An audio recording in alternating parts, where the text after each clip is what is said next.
करना यूं जब पूछे हम तुम लोग कब से आए भाई बता दो शास्त्री जी कहाँ से आए आप?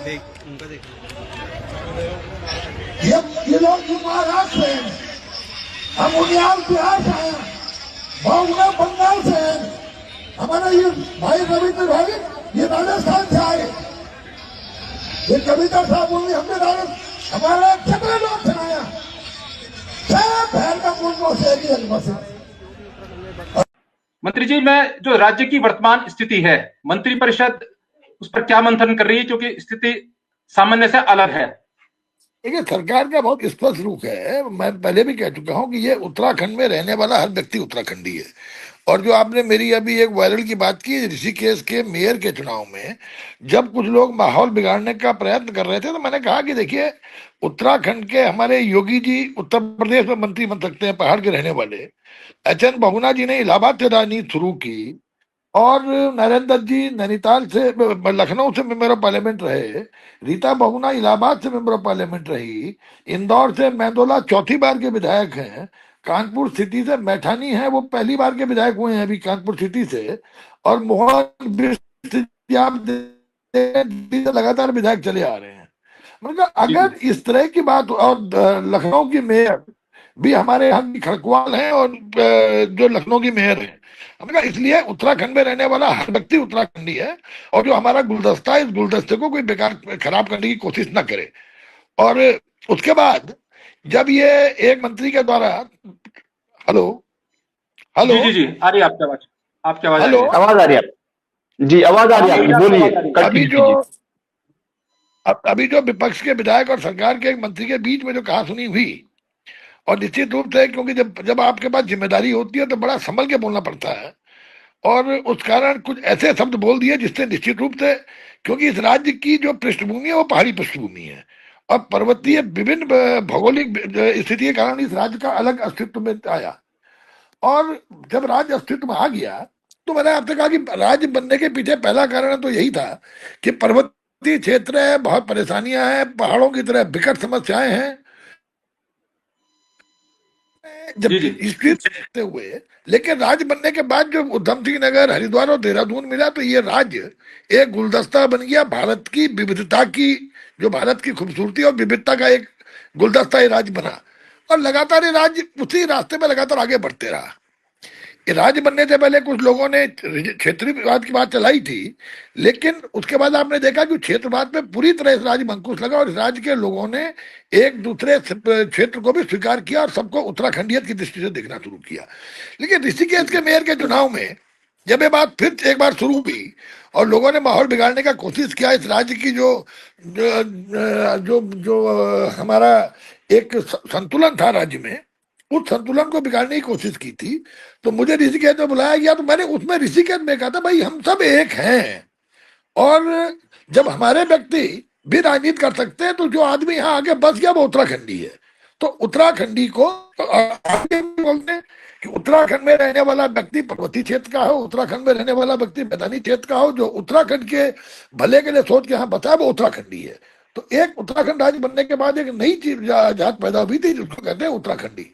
तो उसके बाद जब मंत्री के और विपक्ष के विधायक के बीच में कोई एक ऐसा शब्द निकल आया, जो कि मैं समझता हूँ जिसकी सबने चाहे त्रिवेंद्र सिंह रावत जी ने भी आपने देखा है, मुख्यमंत्री जी ने भी तत्काल निर्देश दिया कि आप माफी मांगिए, कि लेकिन क्योंकि राजनीति में कुछ लोग ऐसे होते हैं जिनकी जमीन नहीं होती, और ऐसी बिना जमीन के लोग हमेशा इसी बैतरणी को पार करने का काम करता है। चुनाव में भी देखते हैं, चुनाव में जब दो दल भी चुनाव लड़ रहे हो, जब बातें आइडियोलॉजी की होनी चाहिए, जब बातें नीतियों की होनी चाहिए, जब बातें मैनिफेस्टो की होनी चाहिए, जब एजेंडा विकास का होना चाहिए, तो कुछ लोग जातीय मानसिकता पर चुनाव को प्रभावित करने का काम करते हैं। तो ये छोटी मानसिकता के लोग आज कुछ भी जिनको नहीं मिल पाया, तो आज वो कहीं ना कहीं पूरे प्रदेश का माहौल बिगाड़ने का प्रयास कर रहे हैं। सरकार पूरी तरह से सतर्क है, और सतर्क इस राज्य की जो एक हारमोनी है, जो इस राज्य के लोगों के बीच में सद्भाव है, उस सद्भाव को कतई नहीं बिगड़ने देगी। और हम चाहते हैं कि राज्य सबके सहयोग से, जिससे प्रधानमंत्री जी ने कहा है कि 21वीं सदी का ये दशक उत्तराखंड का होगा, तो ये तभी संभव है जब सब लोग मिलजुल के राज्य को आगे बढ़ाने का काम करेंगे। देखिए, मैं तो विधानसभा में जिस समय घटना हुई उस समय तो नहीं था, लेकिन उसके बाद जब बकायदा मुख्यमंत्री जी ने ये मंत्री जी को कहा कि आप स्थिति स्पष्ट करते हुए इस मामले का पटाक्षेप करिए, उसके बाद आकर के मंत्री जी ने बयान दिया और बयान में खेद प्रकट किया कि मुझसे ये जो निकला मैं इसके लिए माफी मांगता, खेद प्रकट करता हूं। लेकिन मेरा ये कहना है कि देखिए, कभी भी बहुत सोच समझ के बोलने की आवश्यकता है। जो पद, क्योंकि वो कुछ भी कह दें तो उसको ये लगता है कि सरकार की भाषा वो होती है। तो सरकार में बैठे हुए लोगों को थोड़ा सा संयम की आवश्यकता है। सरकार में बैठे हुए लोगों को सामाजिक सौहार्द को बनाए रखना उनकी जिम्मेदारी भी होती है, और इसलिए सामाजिक सौहार्द बनाना सरकार का धर्म भी है। तो अब आज आवश्यकता इसी की है कि सामाजिक सौहार्द को किस तरह बनाया जा सके, बचाया जा सके, और इस राज्य की जो मैंने आपसे कहा सामाजिक हारमोनी है, उस हारमोनी को बरकरार रखते हुए राज्य को विकास के रास्ते पर आगे बढ़ाया जा सके। मंत्री जी, एक विषय यह है कि 3 विधायकों ने, प्रीतम सिंह जी ने कहा मैं कार्य मंत्रणा समिति की बैठक में तब तक नहीं आऊंगा जब तक ये मंत्री रहेंगे। विक्रम सिंह नेगी जी ने कहा कि वो जिले की प्लान की बैठक में नहीं आएंगे जब तक ये जिला प्रभारी मंत्री रहेंगे। लखपत बुटोला ने पहले ऐलान कर दिया यदि पहाड़ का अपमान इस तरह होता रहेगा मैं सदन में नहीं आऊंगा। और अब सीएलपी भी ये बैठक करके ये तय करने वाली है कांग्रेस की कि हम जब तक ये मंत्री जी रहेंगे तब तक हम सदन में नहीं आएंगे। ऐसी परिस्थिति में क्या मंत्री परिषद ये विचार कर रही है कि उनके कारण जनता उद्वेलित है तो उनको त्याग पत्र दे देना चाहिए? राजीव भाई प्रेमचंद अग्रवाल जी देखिए, को। मैं इस बारे में, आपको जानते हैं कि एक नई डिबेट शुरू हो जाएगी। ये जी जी। हर चीज पर हाईकमान की नजर है। हाईकमान हर चीज पर इसमें मंथन कर रहा है। मैं समझता हूँ कुल मिलाकर के कोई नहीं चाहता कि राज्य का सामाजिक सौहार्द खराब हो। तो हर आदमी चाहेगा कि राज्य का सामाजिक सौहार्द सुधरे, और उसके लिए कुछ भी करना होगा मैं समझता हूँ पार्टी निर्णय लेगी। आप एक चीज को लेकर लोग और उद्वेलित हैं, आम आदमी, जो महेंद्र भट्ट जी ने बयान दिया कि जो फ्रीडम ऑफ स्पीच है लोगों का एक्सप्रेशन का कि लोग लिखे ना, उसको लेके लोगों को बहुत है आक्रोश। देखिए, हमारी जो संविधान मैंने अधिकार देता है अपनी बात को रखने का। मुझे भी वो समाचार पत्रों के माध्यम से मालूम हुआ कि इस तरह का बयान हुआ है। मैं महेंद्र भट्ट जी से मेरी बात नहीं हो पाई है। बात करने के बाद निश्चित रूप से महेंद्र भट्ट एक सुलझे हुए राजनीतिक हैं और काफी पहले से छात्र राजनीति से उभरे हुए हैं। मैं तो मतलब अगर कोई ऐसी बात होगी तो कहीं ना कहीं महेंद्र भट्ट जी इसको स्वीकार करेंगे, अगर अगर उसमें सच्चाई होगी। मैं उनसे निश्चित रूप से इस बारे में बात करूंगा। आपसे एक ईमानदार प्रश्न मैं पूछना चाहता हूं, बीइंग ऑब्जर्वर नॉट बीइंग मंत्री। सदन में इस हाँ, बार ऐसा बहुत कुछ हुआ जब विषयों की चर्चा आई, जैसे कि पारंपरिक कृषि और प्राकृतिक कृषि, तो मंत्रीगणों को अपने विषयों का मालूम नहीं था।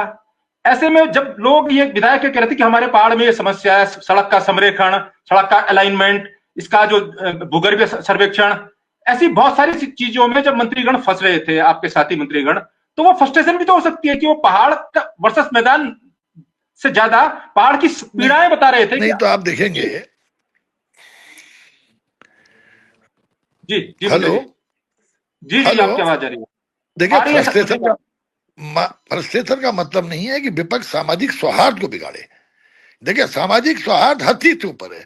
और आप जानते हैं कि कृषि मंत्री जी पर्वतीय क्षेत्र के रहने वाले हैं। तो इसमें मैं समझता हूँ और सतपाल महाराज जी, अगर आपने संरेखण की बात की तो महाराज जी भी रावत, सतपाल सिंह रावत जी हैं।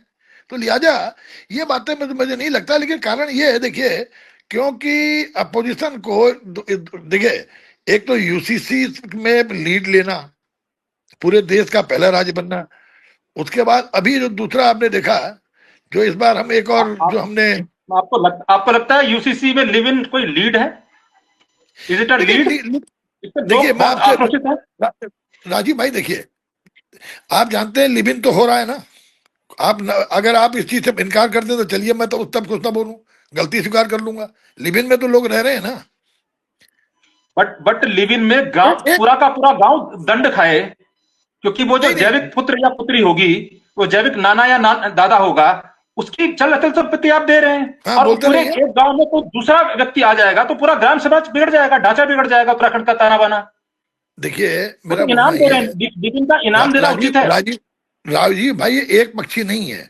आपने देखा, एक महिला के द्वारा जितेंद्र जो बॉलीवुड के कलाकार हैं, उन पर आरोप लगाया कि मसूरी जाते हुए 25 साल पहले उन्होंने मेरे साथ रेप किया। कई जी जी। जगह इस तरह झूठे आरोप मनुष्य आदमी पे भी लगते हैं कि हाँ, साहब अभी एक मेरे मुझे, सांसद गिरफ्तार हुए हैं, एक सांसद है ना। गिरफ्तार हुए हैं कुछ दिन पहले हाँ, सीतापुर के। तो उन पर नहीं नहीं, महिला ने हद भी पुराना आरोप लगा दिया। नहीं, सच्चे भी लगते हैं, झूठे भी लगते हैं। तो कम से कम अगर आपने अपने लिव इन रिलेशन को अगर रजिस्टर्ड किया है तो इसका मतलब दोनों की कंसेंट से है। कल कोई दूसरा झूठे आरोप नहीं लगा सकता।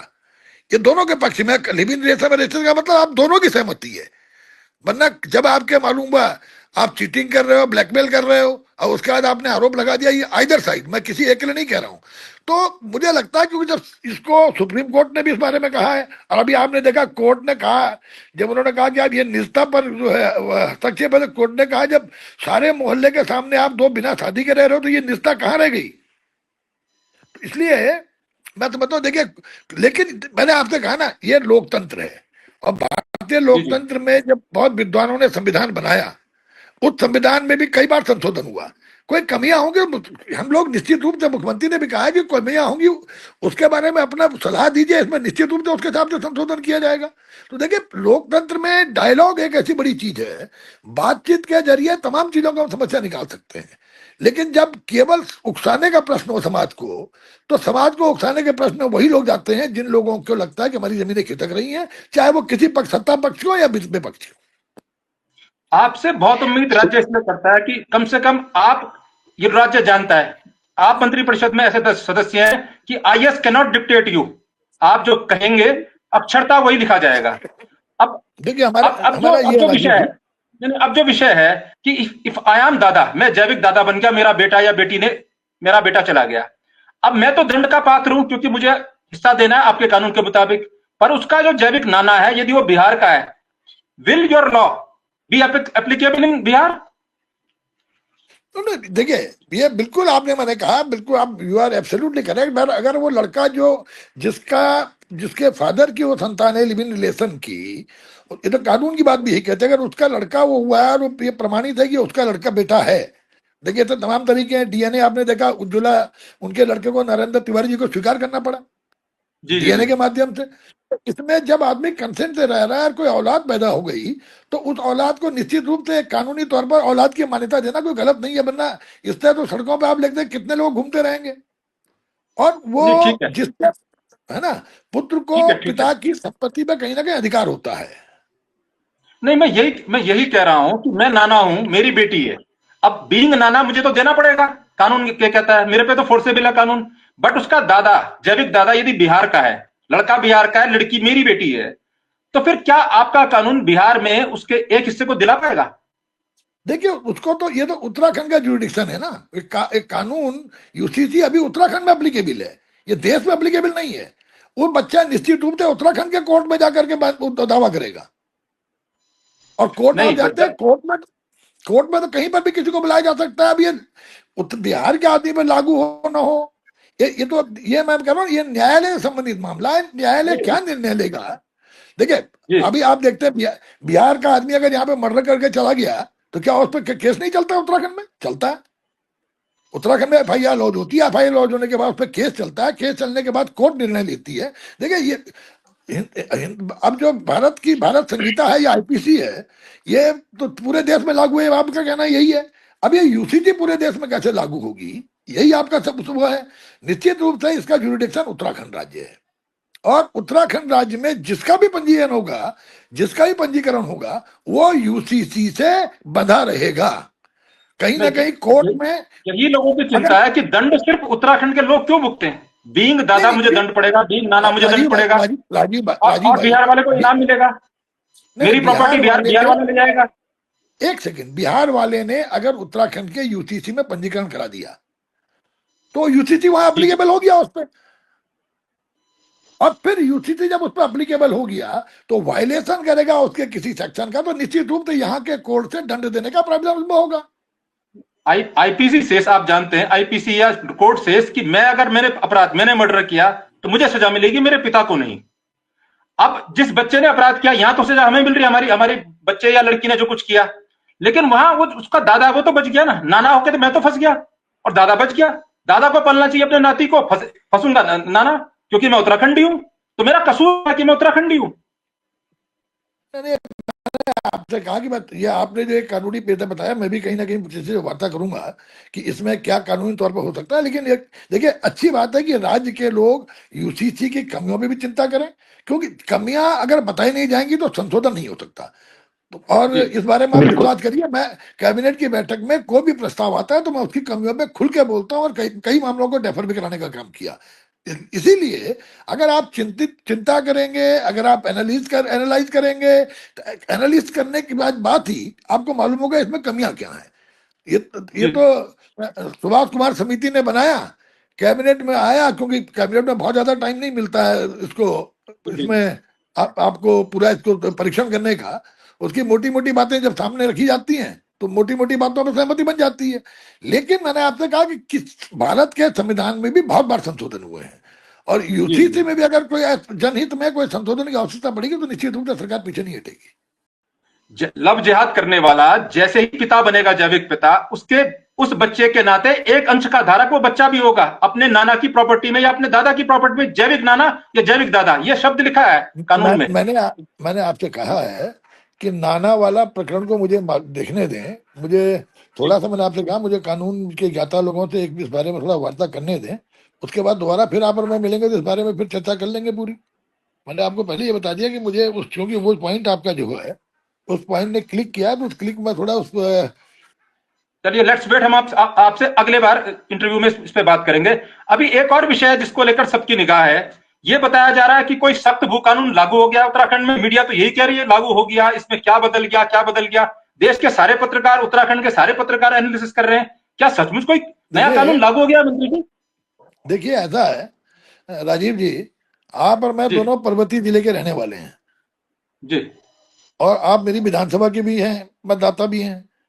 जी जी आप देख रहे हैं जिस तरह से बहुत धड़ल्ले से जमीन बिकी, तो नरेंद्र नगर में ये लगता था कि पहाड़ की संस्कृति खत्म हो जाएगी।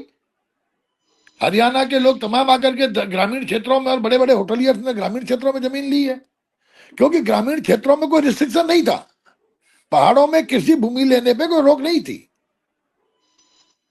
और जी उसका नाजायज फायदा उठाते हुए जो लोगों ने जमीन ली है वो करके, तो आज पर्वतीय क्षेत्र, पर्वतीय जिलों में जो हमारे 10 जिले हैं, इन 10 जिलों में जमीन की खरीद फरोख्त को, कृषि भूमि की खरीद फरोख्त को पूरी तरह से रोक दिया गया कि कोई व्यक्ति, बाहरी व्यक्ति यहां जमीन नहीं ले सकता।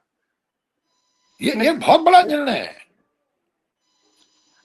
मैं लेटर और वर्ड्स के इंप्लीमेंटेशन पे, जो आप कह रहे हैं, आप मंत्रिमंडल के सदस्य हैं, आपके मुख से निकला हुई हर वाणी इट्स अ मिनट, और आपका स्टाफ जी नोट कर दे तो वो आदेश भी बन जाता है, अगर वो नोट करे कि देखिए, आपने मैं क्या आपको कह दिया, बता रहा हूँ मुझसे ना, बात करके भी क्या कह दिया। पर्वतीय तो आप जो जनपदों कह में, रहे हैं, आप कह रहे हैं कि पूरी तरह बंद कर दिया गया है, क्या ये लागू हो गया है? मेरा प्रश्न यह है। अभी लागू नहीं हुआ है। देखिए अभी तो देखिए यही यही विधानसभा से यही यही यही विधान चिंता हो रही है कि मंत्री जी, यही सबसे बड़ी चिंता का कारण है कि जो मैसेज चला गया है कि ये बदल गया है, उसके बाद जितने लैंड ब्रोकर्स हैं, लैंड माफिया हैं, प्लस जो डीएम कार्यालयों में बैठे हैं, जिनको सो कॉल्ड दलाल हैं इन फाइल ट्रांसफर के, जमीन के लैंड यूज चेंज कराने के, क्योंकि डीएम आज भी पावर रखते हैं, उसके बाद उन्होंने रेट बढ़ा दिए हैं। हाँ, अब जब जो तक कानून 25 की लाख बनता का जो उन्होंने सौदा हो किया। रहा था वो 30 लाख में कर देंगे, ताकि कल रजिस्ट्री करा दो, कल लैंड यूज चेंज करा दो। तो ये जो टाइम गैप हो रहा है ना, इस टाइम गैप से बहुत बड़ा नुकसान इस राज्य को हो रहा है। जो आपने इसके बदले अगर आप ऑर्डिनेंस लाके इस विधेयक को लाते तो कम से कम वो बैन लग जाता। अभी डीएम फ्री हैं, दलाल घूम रहे हैं आज भी। नहीं, आपका कहना ठीक। देखिए आपको मालूम है, आप बहुत पुराने पत्रकार हो गए हैं। आप भी, मुझे याद है आपने बहुत पहले 2000 के आपका छोटा भाई है, छोटा भाई मंत्री जी, पहले छोटा दशक भाई में, जी इस पहले दशक जी में शुरुआत की थी पत्रकारिता की, मुझे याद है।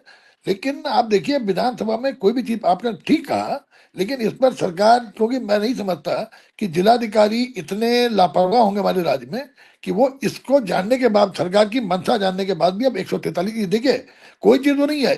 जिस दिन विधानसभा में पास हुआ है उस दिन से लेके अगर कोई कितनी 143 में इनकी जानकारी सरकार उपलब्ध ले लेगी, और निश्चित रूप से अगर इस तरह की हरकतें हुई होंगी तो उसमें कठोर कार्रवाई की जाएगी, इसमें दो राय नहीं है। बट तो ये डीएम बहुत स्टिल बड़ी बात कही आपने कि उस पर कठोर कार्रवाई की जाएगी। एज इट इज, जी जो जो 2018 में थी वो पावर आज भी है। बस मैसेज चला गया बाजार में ताकि जमीनों की दलाली के रेट बढ़ गए इससे। नहीं, रेट नहीं बढ़ गया। आपको देखिए, मैं आपको खुला बता रहा हूं, जमीनों जी के रेट गिर रहे हैं। जिन लोगों ने जमीनों को डिटेन किया हुआ था, आज वो लोग परेशान हैं, वो पैसा दे चुके हैं। अब जब कोई खरीदार नहीं मिलेगा तो अल्टीमेटली जमीनों के रेट गिरेंगे।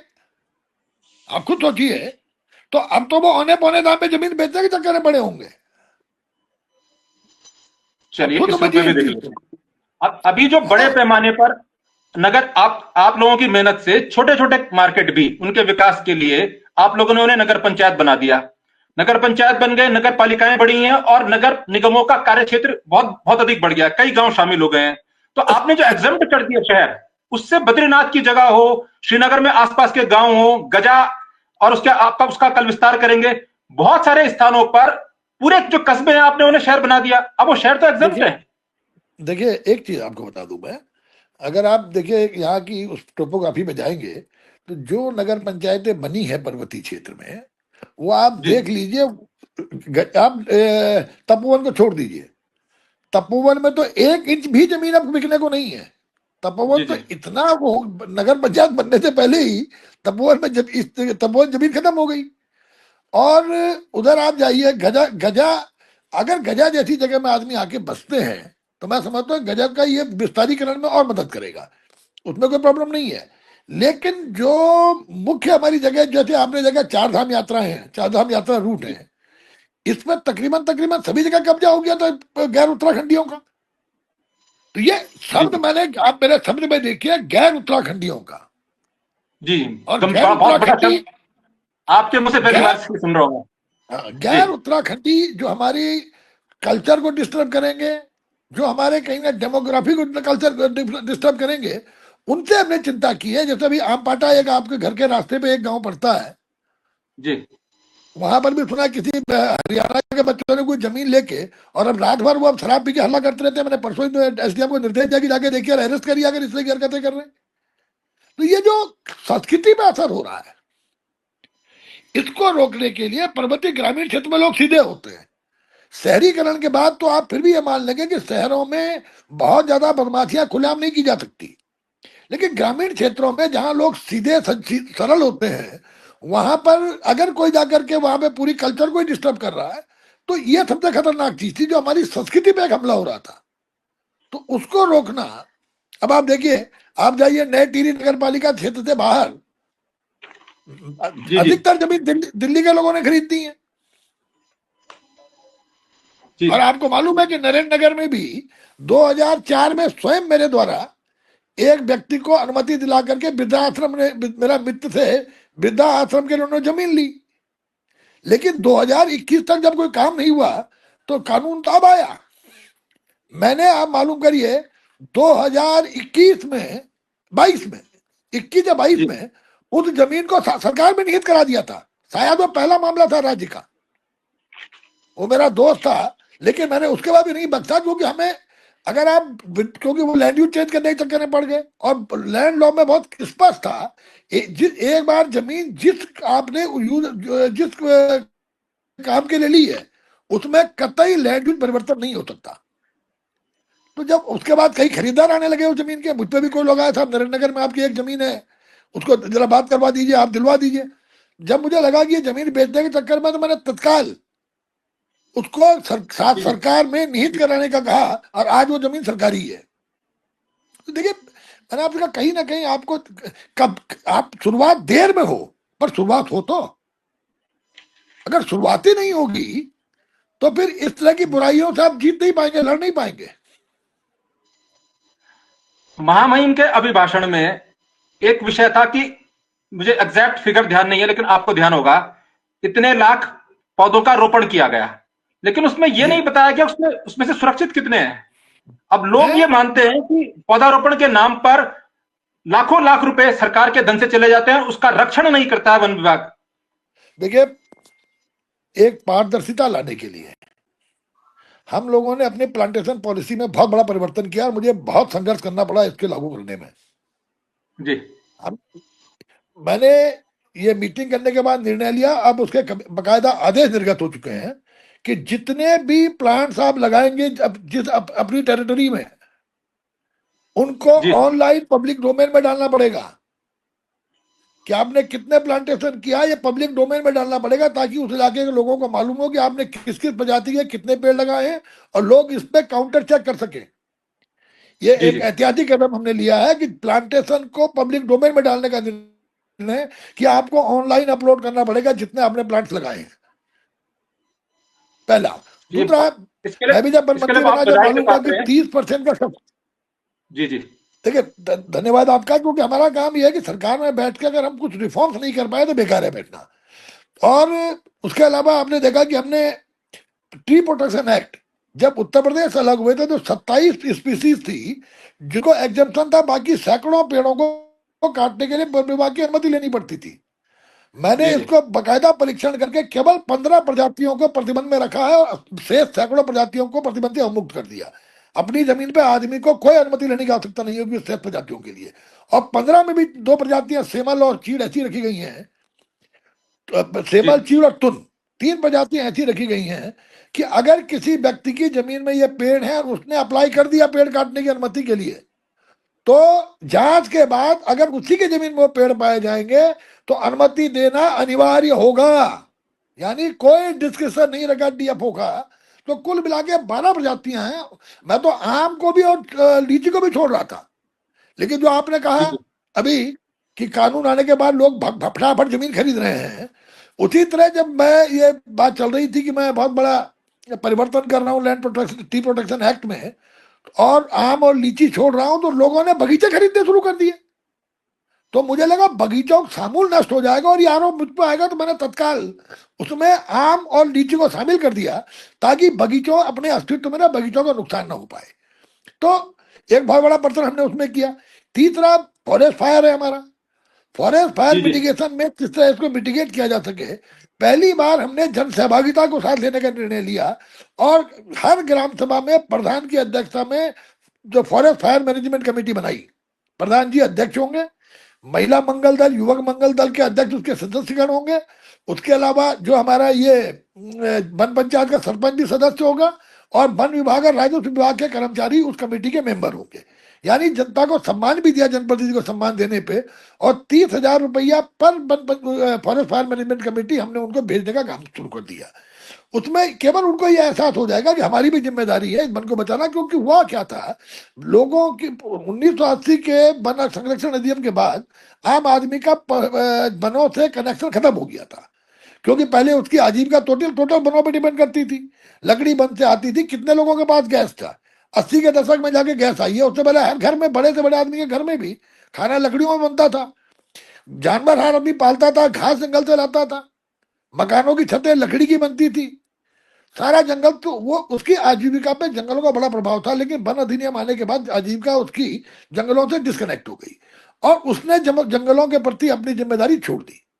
तो मेरा प्रयास ये था कि उस जंगलों से लोगों की आजीविका भी जुड़े और लोग जनता जंगलों के प्रति संवेदनशील ही बने। इसीलिए हमने वन पंचायत की जमीन पर भी कृषिकरण अलाउ कर दिया। केवल हर्बल जड़ी बूटी के पेड़ों को अपने वन पंचायत की जमीन पर लोग कृषिकरण कर सकते हैं। प्लांट्स भी हम उपलब्ध कराएंगे और उसके बाद अगर कोई बड़ी मात्रा में जहां उत्पादन है वहां प्रोसेसिंग अगर वो करके वैल्यू एडिशन करना चाहता है तो वो भी अलाउ किया और उसकी मार्केटिंग करके जो पैसा आएगा उस वन पंचायत के लोगों में बढ़ जाएगा। तो इस तरह के हम लोग रिफॉर्म्स कर रहे हैं ताकि वनों से लोगों की आजीविका जुड़े। 2 लाख लोगों को इको टूरिज्म के कंसेप्ट में काम देना चाहते हैं। अभी हमने 61 नए डेस्टिनेशन आइडेंटिफाई किए हैं। 61 नए डेस्टिनेशन में 32 पे हमने काम प्रारंभ कर दिया है। जो स्थानीय लोगों की ईडीसी बन के वो उसको ऑपरेट करेगा, जो प्रॉफिट होगा उसका 80% उन्हीं लोगों को चला जाएगा। आपने देखा हमारे यहाँ नीरगड्डू है, नीरगड्डू में पिछले 2 सालों में मैंने करीबन 2 करोड़ रुपए स्वीकृत करके उसको एक मेरा विचार है अंतर्राष्ट्रीय स्तर का बनाया जाए और वो स्थानीय नीर गांव के लोगों की ईडीसी बनी है। उसमें जितनी कमाई होती है 20% पैसा सरकार के खाते में जाएगा, 80% पैसा पूरा का पूरा स्थानीय लोगों में बढ़ता है। तो मैं आजीविका से किस तरह लोग जुड़े इस पर हम लोग काम कर रहे हैं ताकि वनों के जब वनों से लोगों की आजीविका पर सीधे इम्पैक्ट होगा तो वो वनों को सुरक्षित करने के लिए अपनी जिम्मेदारी समझेंगे। तो इस तरह हम काम कर रहे हैं। सुबोध भाई, घाट से एक मैसेज मेरे पास आ रहा है कि बंदरों की समस्या है और वन मंत्री से आप सवाल कीजिए कि जो बंदर पहाड़ में भेजे जा रहे हैं ये लोग उनको बहुत परेशान कर रहे हैं, इसके लिए सरकार क्या कर रही है? ये लोग मुझे अभी ऑनलाइन लिख के भेज रहे हैं। घाट से रामेश्वर ने की है। सतीश जी, अभी मैंने विधानसभा में इस सवाल का जवाब दिया था। 10 वर्ष पहले यहाँ पर मशीनों बंदरों के बंध्याकरण पर काम प्रारंभ हुआ, ठीक है।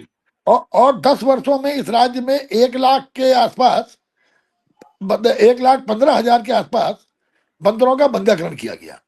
ठीक, मैं इस बात की मुझे खुशी है कि मेरे अधिकारियों को जब मैंने इस चिंता के बारे में गंभीरता से काम करने के निर्देश दिए, तो पिछले 3 सालों में 71,000 और मार्च तक 28,000 का, और मेरा टारगेट है कि हम मार्च तक 1,00,000 3 साल में मिशन मंकी के तहत 1,00,000 बंदरों का स्टरलाइजेशन करेंगे। तो आप लगा लीजिए 3 सालों में 1,00,000 और 7 सालों में 43,000। तो हम लोग, क्योंकि देखिए रातों रात समस्या का समाधान नहीं निकलता कि बिजली का बटन दबाया हो गया, लेकिन बंदरों जी की जी क्योंकि जी इनकी ब्रीडिंग बहुत फास्ट है, साल में 3-3 बार जी बच्चे जी देते हैं। बिल्कुल, नसबंदी करनी होगी इनको मंत्री जी, इनकी जब तक नसबंदी नहीं करेंगे तब तक नहीं होगा। जब बिल्कुल आपने आरंभ किया था मंत्री जी जी बंदर बाड़ों का सिस्टम, 2 बंदर बाड़े थे, एक हरिद्वार में और एक शायद कुमाऊं में, क्या इनकी जी, संख्या बढ़ी है? एक। और दूसरा, जो अभी बंदर 3 बाड़े छोटे गांव में आप लोग भेजा करते थे, अब वो दिखाई नहीं दे रहे हैं, तो लोगों के जो गांव में बंदर आ रहे हैं वो पकड़े नहीं कैसे नहीं जाएंगे? इधर तो दिख नहीं रहे हैं। देखिए देखिए गाँव में पकड़ने के लिए भेजे जाते हैं, वो उस समय केज लेके जाते हैं, उस केज में उनको पकड़ने का काम करते हैं। लेकिन अब हमारा विचार ये है कि हर जिले में एक बंदरबाड़ा हो। अभी मैंने 3 दिन पहले निर्देश दिया कि फिलहाल एक टिहरी उत्तरकाशी का एक बंदरबाड़ा, और रुद्रप्रयाग चमोली का एक बंदरबाड़ा, एक बंदरबाड़ा आप खोलिए अल्मोड़ा और बागेश्वर का, और एक नैनीताल चंपावत अल्मोड़ा का। नैनीताल उधम सिंह नगर का तो एक हो सकता है, उधम सिंह नगर में बंदरबाड़ा बिल्कुल। काम कर रहा है। तो मैं बंदरबाड़े मिनिमम इनकी संख्या 6 करना चाहता हूं, ताकि स्टरलाइज करने के लिए और हमने राज्य में करीबन 100 से ज्यादा जो हमारे ये डॉक्टर्स हैं, वेटनरी डॉक्टर्स, इनको भी जी ट्रेनिंग देने का काम किया है बंध्याकरण के लिए। इनको बकायदा ट्रेनिंग दी गई है, और वो वाइल्ड लाइफ के संबंध में, वाइल्ड लाइफ की साइकोलॉजी के सारी ट्रेनिंग उनको दी गई है, ताकि वो भी इस काम में मदद कर सके। और फॉरेस्ट विभाग जो है, वन विभाग जो है, वो लोगों से सीधे जुड़ के, जो कि आज दुनिया का अगर सबसे बड़ा, अगर दुनिया के सामने चैलेंज आने वाले समय में, तो वो ग्लोबल वार्मिंग का है, वो क्लाइमेट चेंज का है। तो ये बिना जन सहभागिता के आप नहीं इसको रोक सकते। तो जनता की एक सहभागिता समस्या कैसे जो, हो, मैं कहीं गया नहीं जी था, मंत्री कभी जी, कभी ये कॉल आ रही है, कॉल हाँ, आते ही जो है वो आपसे बात नहीं हो कैमरा पाई। ऑटोमेटिकली। मैं शिवेंद्र भाई से कह रहा हूं कि अगली बार उसे एरोप्लेन मोड में डाल दे आपके उसको फोन को, ताकि ये डिस्टर्बेंस ना हो। बात हो नहीं पाई थी, नहीं तो डिस्टर्बेंस नहीं होता है जी। लेकिन आपकी आवाज पूरा पा रही है। एक आपसे एक प्रश्न मेरा अंतिम, उसके बाद वो करेंगे। ये जो चीड़ नाम की बीमारी है उत्तराखंड के पहाड़ों में, इससे मुक्ति का कोई उपाय भले तुरंत नहीं हो सकती, लेकिन कोई आरंभ बुनियाद रखेंगे आप? देखिए राजीव भाई, एक हम लोग आजकल गांव के लोगों को, हमने एक शीतला खेत मॉडल है, हम लोग जी गांव के लोगों को शीतला खेत भ्रमण करा रहे हैं तमाम, कि वहां जाकर के शीतला खेत में जाके उस शीतला खेत मॉडल को देखें। वहां चीड़ के जंगल के नीचे वहां के लोगों ने बाकी पेड़ों को पनपाने का काम किया है। इसलिए कहीं ना कहीं, क्योंकि हमारी जो डाइवर्सिटी है उसमें चीड़ का भी एक रोल है। तो लेकिन उसके अलावा ये बात सही है कि चीड़ अतिक्रमित कर रहा है तमाम जगह के देवदार के जंगलों को, बांज के जंगलों को, जो बड़ा खतरनाक है। तो अतिक्रमण को रोकना के लिए मेरे साथ निर्देश हैं कि जहां पर चीड़ जितना है उसको वहीं पे रिस्ट्रिक्ट किया जाए, और अतिक्रमण कतई ना होने दिया जाए। और इसी बीच शीतला खेत के लोगों ने अपने गांव में जो शीतला खेत मॉडल तैयार किया है, कभी आप भी अल्मोड़ा विजिट करिएगा, शीतला खेत देखिएगा। उस मॉडल को हम राज्य कई तमाम जगह के लोगों को लेके गए हैं, शीतला खेत में वन विभाग के लोग, और शीतला खेत मॉडल उनको दिखाकर हम चाहते हैं कि चीड़ के जंगलों के बीच में जो था कि चीड़ पनपने नहीं देता, वहां के लोगों ने चीड़ के नीचे एक दूसरे प्रजातियों के पेड़ों को पनपाया। पहला, दूसरा, हमने पेरूल से लोगों की आजीविका भी। जी मंत्री जी पुनः आ रहे हैं, लेकिन वो टेक्निकली उनको हाँ थोड़ी सी होंगे दिक्कत है। राजीव, हो सकता है कुछ टेक्निकल दिक्कत तो हो रही होगी जी। अच्छा जी जी देखिए मेरा संदेश तो आप इस प्रदेश की महान जनता से यही है, क्योंकि ये इस प्रदेश का निर्माण विपरीत भौगोलिक परिस्थितियों और एक संघर्ष की परिणति है। और जो लोगों की अपेक्षाएं हैं, जो उम्मीदें हैं, जिससे इस राज्य का निर्माण हुआ, निसंदेह इस 24 वर्षों की यात्रा में जो 25वां वर्ष लगा है, जो उत्तर प्रदेश में के साथ रहते हुए 55 वर्षों तक जो काम नहीं हुआ, उससे कई गुना ज्यादा विकास, गांव गांव में बिजलियां, सड़क, स्कूल, पानी, तमाम तरह के विकास पहुंची। और अब सबसे बड़ी आवश्यकता है आम आदमी के पास एक बड़े हुए कॉन्फिडेंस के साथ राज्य की अपेक्षाओं को पूरा करने का, और इसके लिए एक स्वस्थ और स्वच्छ मानसिकता होना बहुत जरूरी है। और जो लोग अपने राजनीति के तौर के लिए जनता को तोड़ने का प्रयास करते हैं, जो सामाजिक सौहार्द बिगाड़ने का काम करते हैं, वो कभी भी हितैषी नहीं हो सकते, क्योंकि राजनीति जोड़ने का काम करती है, राजनीति तोड़ने का काम नहीं करती। और जो व्यक्ति तोड़ने का काम करे वो कहीं ना कहीं लगता है उसके कहीं अपना स्वार्थ है।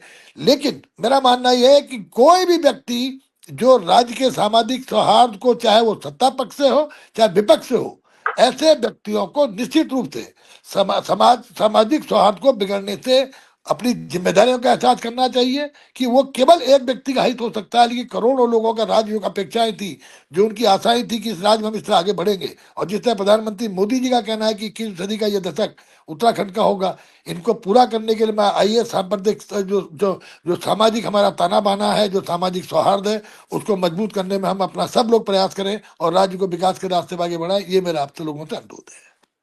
चलिए, बहुत शुक्रिया मंत्री जी।